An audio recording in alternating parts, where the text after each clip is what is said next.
Un garçon développe des pouvoirs magnifiques. Mais la ville et ses amis le capturent, le mettent en cage, le torturent pour l'exploiter. Voici l'histoire du mangeur d'âmes. L'histoire commence sous une pluie battante. Une voiture s'arrête devant une maison isolée. Le conducteur en sort et se dirige vers la porte, arme à la main. Dessus une marque tracée avec du sang. Il fait irruption dans la maison. Un homme et une femme paniquent et lui demandent de partir. Derrière eux, une créature monstrueuse s'approche. Le conducteur dégaine et tire dessus à 3 reprises, tuant la créature avant de s'enfuir. Il retourne à sa voiture. À ce moment-là, son identité est révélée. C'est l'agent du FBI, Fox Mulder. 1 an plus tard, l'agent Mulder est porté disparu. Son remplaçant, l'agent Doggett, est sur l'affaire de sa disparition. Mulder avait été diagnostiqué et atteint d'une maladie neurologique incurable, possiblement liée à son exposition répétée à des phénomènes inexpliqués au cours des affaires classées X-Files. Son ancienne partenaire, l'agent Dana Scully, refuse d'accepter sa mort et Doggett, désormais affecté aux X-Files, lui a fait la promesse de comprendre ce qui est réellement arrivé à son prédécesseur. En retraçant ses derniers déplacements, Doggett découvre que Mulder s'était rendu à Squamish pour enquêter sur le cas d'une femme, Mary Anguamuel.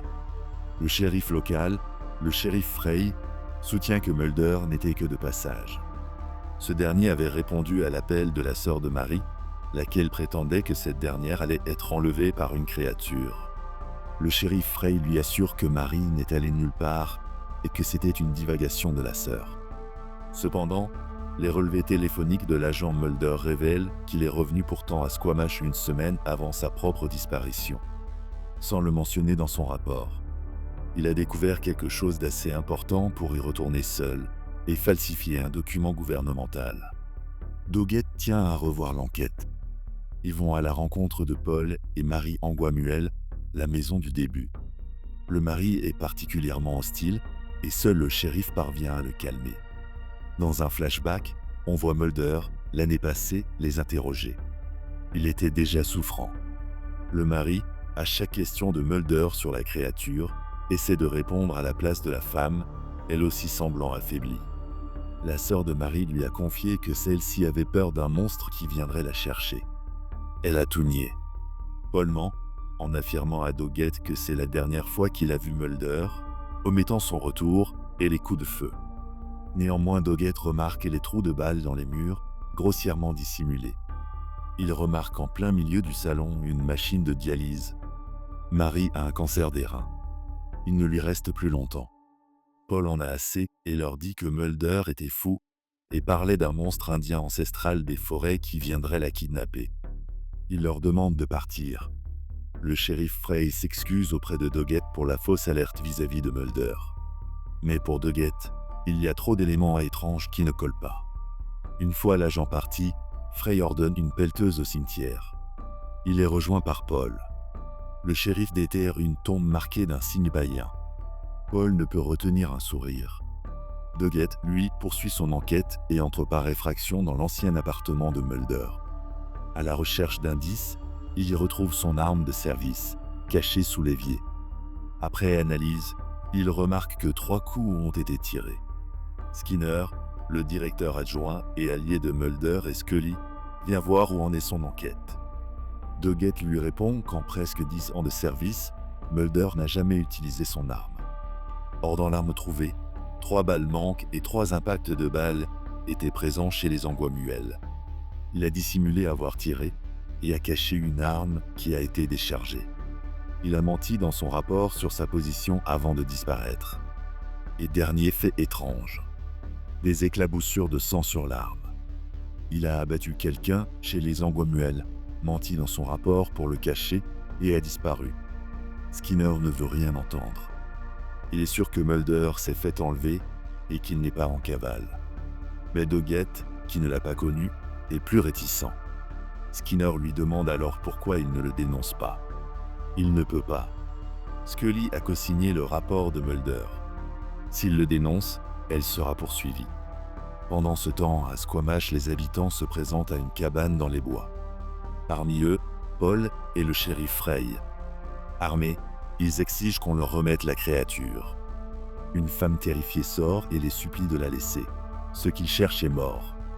Une personne fuit en courant dans la forêt essayant de ne pas se faire voir. Les habitants le repèrent et le pourchassent armé de fusils et de chiens. Ils le capturent comme un animal et le traînent à leur voiture où une cage l'attend.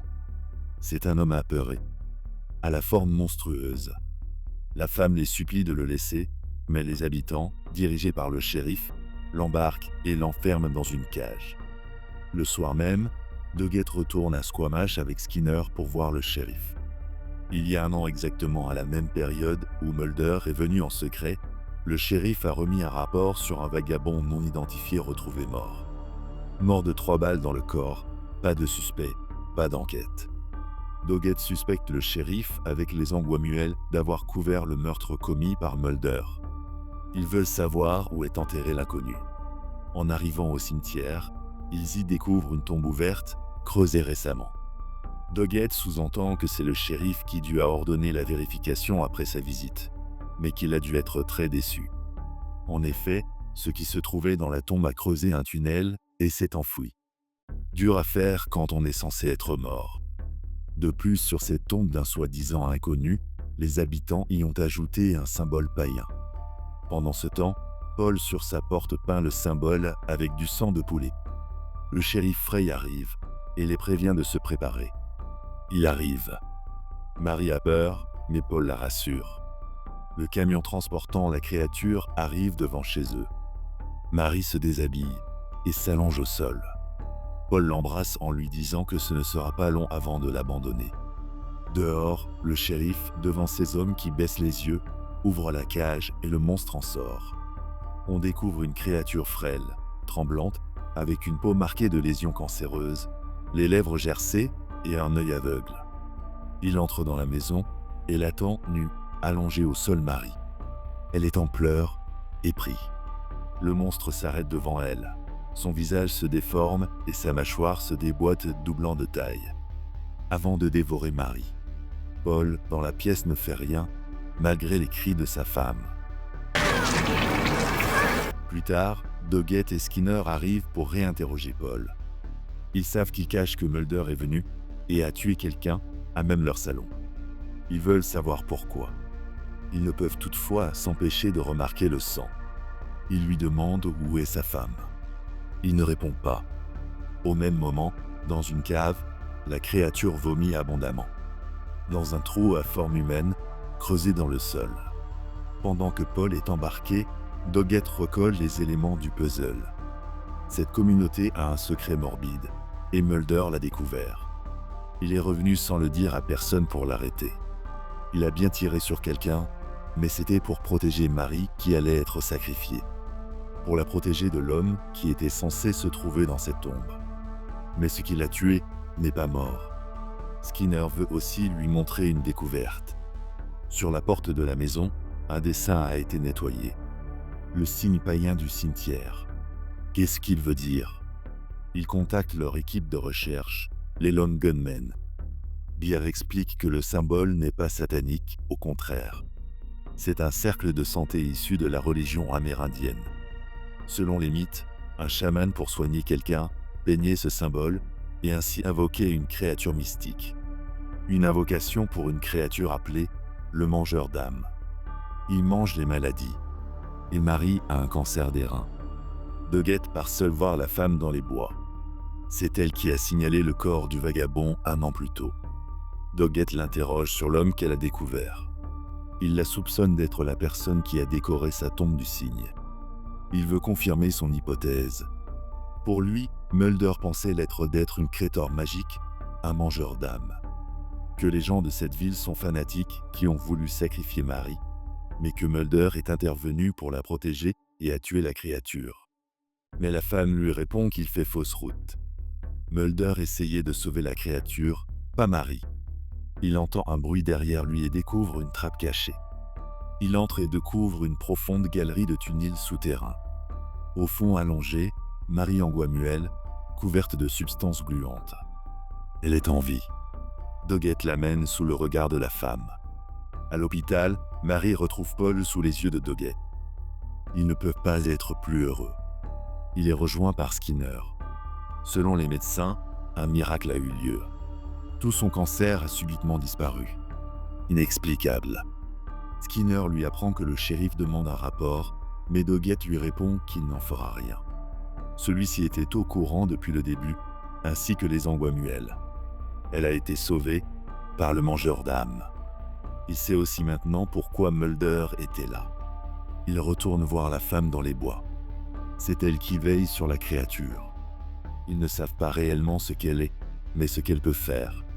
C'est une créature exceptionnelle avec un don. Mais les gens de la ville la maltraitent et la détestent car ils sont dépendants d'elle. Seule elle en prend soin. Mais la créature ne soigne pas, elle consomme la maladie des autres. Elle souffre et subit chaque maladie, lui donnant cette apparence horrible. Mulder était aussi venu pour se soigner grâce à la créature, mais il n'a pas pu aller jusqu'au bout. Il a vu la torture constante dans les yeux de la bête innocente. Et par pitié envers elle, il ne lui a pas légué son calvaire. Avant de disparaître, Mulder est revenu dans la ville pour tuer la créature et finalement la libérer. Mais celle-ci ne pouvait pas mourir. Elle s'est enfouie de sa tombe et la femme l'a cachée. Aujourd'hui, les gens de la ville savent qu'elle est en vie et vont reprendre son exploitation inhumaine. Il est leur chose. Pas un humain. Le mangeur d'âmes apparaît alors, faible et pleurant. En lui la souffrance d'une centaine d'années de maladie. Ce n'est pas un monstre, mais un être humain. Doggett décide de finir ce que Mulder voulait faire et de venir en aide à la créature. Mais les habitants de la ville l'attendent, armes à la main. Ils ne le laisseront pas partir avec ce qui leur appartient. Il leur tient tête et dit qu'il fera partir l'homme. Dès qu'il se retourne, le shérif Frey lui tire dans le dos. Alors qu'il s'apprête à recapturer la créature, elle a disparu. Ils enterrent le corps de Doggett sans vie dans la forêt. Après des visions étranges, Doggett mort se réveille. Il est nu, couvert de substances gluantes, dans les grottes souterraines. À côté de lui, la femme est agenouillée dans ses bras le mangeur d'hommes. Elle le pleure, il est finalement mort. Il a mangé la mort de Doggett. Il est enfin libre. L'épisode finit avec Doggett au bureau du FBI. Il bloque sur l'écriture de son rapport. Skinner arrive.